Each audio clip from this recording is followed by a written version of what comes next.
Third देखते हैं। यहाँ देख रहे हैं हमें, यहाँ देख सकते हैं ये एक्स स्क्वायर की फॉर्म है, ये विदाउट एक्स है और ये एक्स की फॉर्म है। इट मीन्स जो वैल्यू है ये रॉन्ग स्टेटमेंट हमें गिवन। इसको कैसे ठीक कर लेंगे, इसको पहले ठीक करके लिख लेंगे 6x², एक्स स्क्वायर के बाद एक्स की फॉर्म होनी चाहिए, इट मीन्स 7x हो जाएगा और ये माइनस का 3।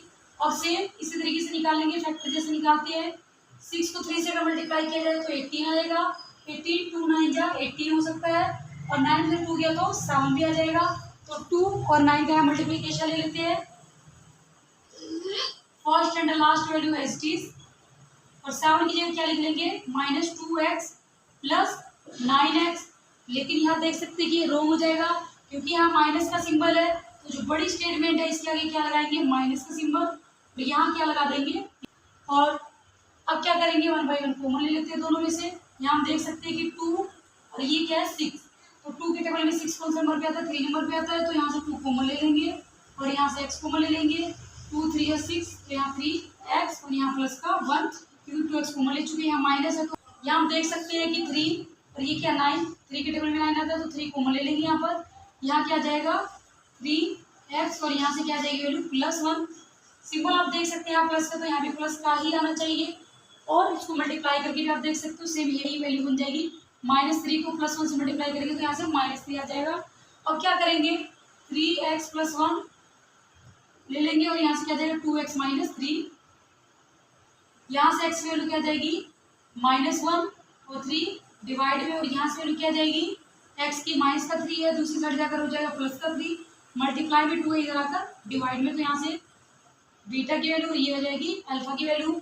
अब क्या करेंगे 1 बाई 1 जैसे प्रोडक्ट जैसे आइडेंटिटी के अंदर पुट करते हैं वैसे पुट कर लेंगे। सम ऑफ जीरोस एंड दूसरा क्या प्रोडक्ट ऑफ जीरोस में उसका क्या है -b/a और प्रोडक्ट ऑफ जीरोस की आइडेंटिटी क्या है c/a। तो यहाँ से 1 बाई 1 वैल्यू पुट कर लेंगे। अब -b है, सम ऑफ जीरोस है, यहाँ पे अल्फा प्लस बीटा की वैल्यू लिख लेंगे -1/3 प्लस 3/2 इक्वल टू में -b, क्योंकि हमें पता है कि यहाँ पे माइनस का 7 है तो माइनस और ये माइनस कट हो जाएगा तो यहाँ पर प्लस का 7 आ जाएगा। डिवाइड में जो a की वैल्यू हो गया यहाँ 6 तो ये 6 ले लेंगे।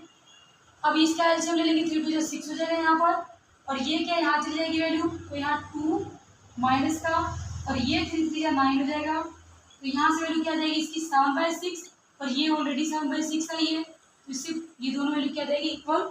अब क्या करें प्रोडक्ट ऑफ जीरोस लिख लेंगे। प्रोडक्ट में क्या है -1/3 अल्फा की वैल्यू मल्टीप्लाई में 3/2 बीटा की वैल्यू, सी की वैल्यू क्या है यहाँ पर -3 तो यहाँ -3 लिख लेंगे और ए के प्लेस पे क्या है 6 तो यहाँ 6 लिख लेंगे। 3 में 3 3 2 6 से कट हो जाएगा यहाँ से, तो ये वैल्यू हो जाएगी -1/2 और यहाँ देख सकते हैं 3 से 3 कट होकर ये भी वैल्यू क्या जाएगी -1/2।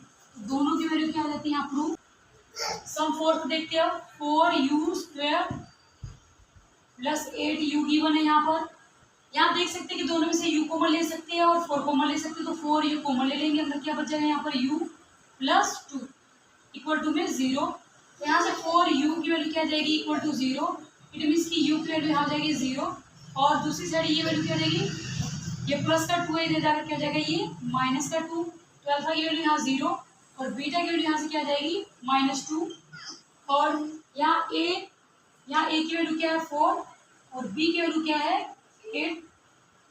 b की वैल्यू क्या है 8। अब सम ऑफ जीरोस और प्रोडक्ट ऑफ जीरोस में पुट कर लेती है। सम ऑफ जीरोस आइडेंटिटी में पता है -b/a, तो अल्फा की वैल्यू क्या है 0 और बीटा की वैल्यू क्या है -2 इक्वल टू में -b। b की वैल्यू क्या है यहाँ पर 8, यहाँ क्या लिख लेंगे -8 डिवाइड में a की वैल्यू क्या है 4, इसको कट कर लोगे 4 हो जाए 4 4 हो जाए, यहाँ से वैल्यू क्या जाएगी प्लस माइनस करके -2 और यहाँ से वैल्यू क्या जाएगी -2। Has prove that alpha plus beta it means sum of zeros. इसके बाद क्या कर लेंगे प्रोडक्ट ऑफ जीरोस निकालेंगे। प्रोडक्ट ऑफ जीरोस हमें पता है अल्फा इंटू बीटा होता है, इसकी आइडेंटिटी क्या होती है c/a।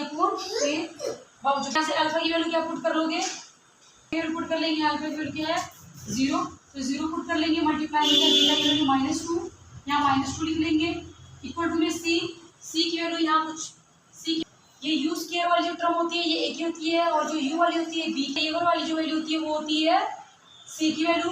बट यहाँ पर तो कोई विदाउट वेरिएबल वैल्यू, यहाँ तीसरे नंबर की कोई वैल्यू नहीं तो यहाँ 0 लेट कर लेंगे तो c की वैल्यू क्या जाएगी 0।